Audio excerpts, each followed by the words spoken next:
Bien, hola, espero que se encuentren bien, como digo siempre, resguardados en sus casas, que estén bien de salud, que le hagan caso a sus padres, que la convivencia la estén llevando bien. Esto muchas veces genera problemas de convivencia, ya lo hemos hablado.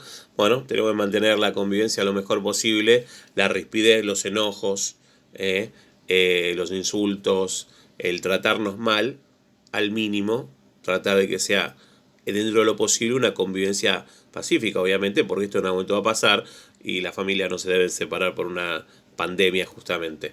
Bien, gente, una forma de mantenerse ocupados es sin ninguna duda estudiar. Hoy estoy seguro que lo valora mucho más que en otros momentos, dado que nos permite organizarnos, saber tal día el profesor de una clase, no me toca atrasar. Esa idea ayuda a estar organizado y la organización ayuda a que el día pase un poco más rápido, el saber que tengo una tarea a tal hora. ¿Ok?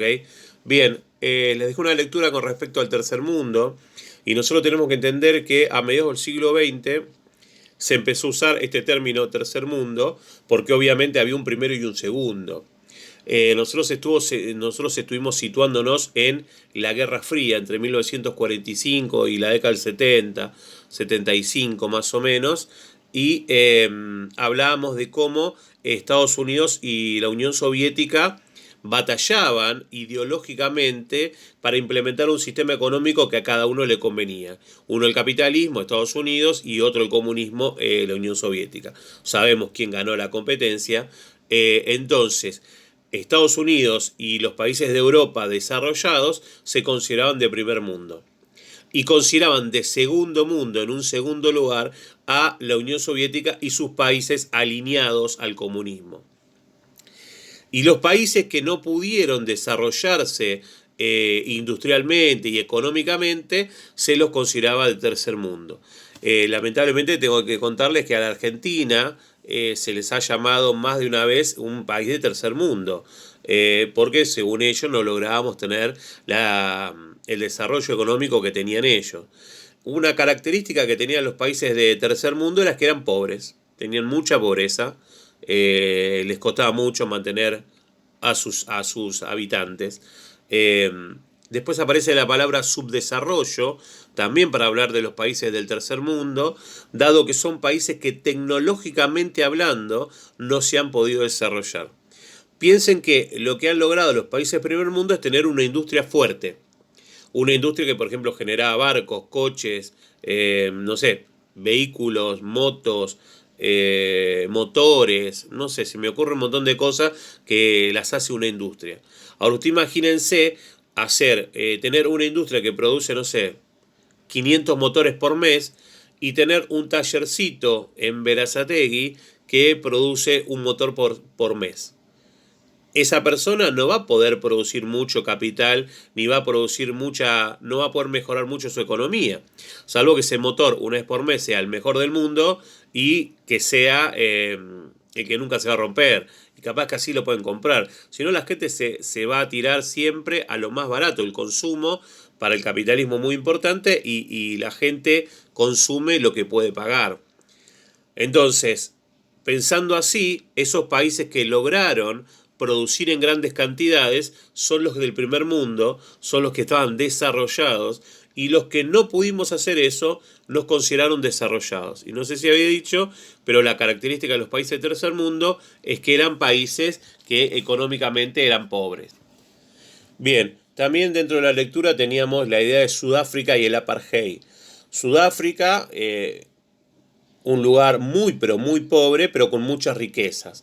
Durante mucho tiempo, holandeses e ingleses se encargaron de ocupar y explotar esas tierras, como también lo habíamos dicho en otras clases, con empresas privadas y pequeños o grandes ejércitos que explotaban a la gente que vivía ahí, combinado con las élites locales como medio para poder comunicarse con ellos. Y bueno, es esa gente hasta 1910 estuvo totalmente dominada por estos países. Esto imaginen que empezó en el siglo XVI y recién en 1910 a Sudáfrica se le da una pequeña independencia. De esa pequeña independencia en 1948 surge un partido nacionalista, un partido que obviamente defendía los intereses de los negros, los que estaban siendo explotados. ¿Ok? Ese partido nacionalista representaba a una minoría de poder, no representaba ni a los blancos, ni a los ingleses, ni a los holandeses. Bueno, entonces sale una ley que se llamó Apartheid, lo van a tener escrito ahí, que tenía como función en verdad segregar, separar a la población negra, que en verdad eran el 80% de la población del país, no los trataban bien. La verdad que, por ejemplo, no podían tener cargos en el gobierno, no podían votar en ningún caso, ser dueños de comercio, tampoco podían ejercer profesionalmente en los mismos lugares que había blancos. Si había un hospital que había blancos, no podía haber médicos negros. Los transportes públicos no eran para ellos. No podían ingresar a las mismas viviendas, a los mismos, por ejemplo, barrios donde vivían los blancos. Tenía que haber barrios para negros.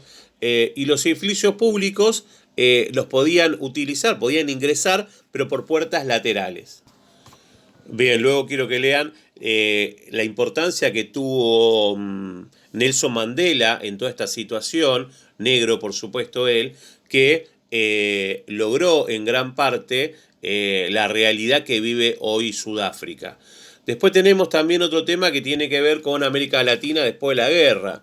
Piensen que América Latina fue un territorio donde no se vivió la guerra, donde no se desarrolló la guerra, por ende no era un territorio devastado, la economía había seguido produciendo alimentos y empieza de alguna manera a producir alimento para los países que habían estado en guerra. Bien, después quiero que lean también el tema de las alianzas. Yo siempre pongo el ejemplo de si yo sé que me van a esperar a la salida 10 pibes para agarrarme a piña, y lo primero que hago es decirle a algunos amigos, che, háganme la gamba porque me están esperando 10 y me van a matar. Entonces lo mínimo junto 20 personas para que me acompañen. Bueno, con respecto a las guerras pasa lo mismo. Cuando un país ve que puede llegar a perder en una guerra o es inferior que su enemigo, busca aliados. Bien, los países que estaban interviniendo en la guerra estaban dedicados a hacer armas. Eran países que se convirtieron industrialmente en países armamentistas.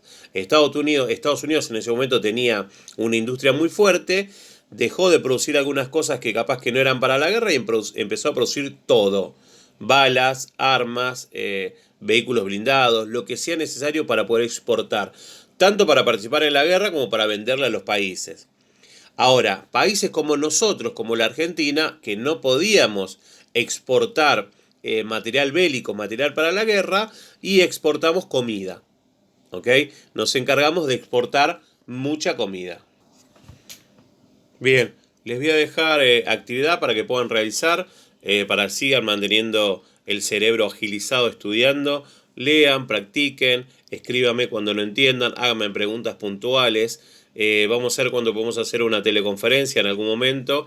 Estaría bueno, lo hice con algunos cursos, pero a mí me falla el tema cámara y el tema micrófono. Estoy tratando de solucionarlo para poder hacer una clase un poco más activa. Capaz que no podamos hablar tanto, pero sí pueden tener una clase en vivo con respecto a algún tema y hacerme preguntas por chat y yo responderles por el audio. Bien, cuídense, quédense adentro, piensen que cada vez falta menos para que volvamos a la normalidad. Les mando un abrazo, cuídense.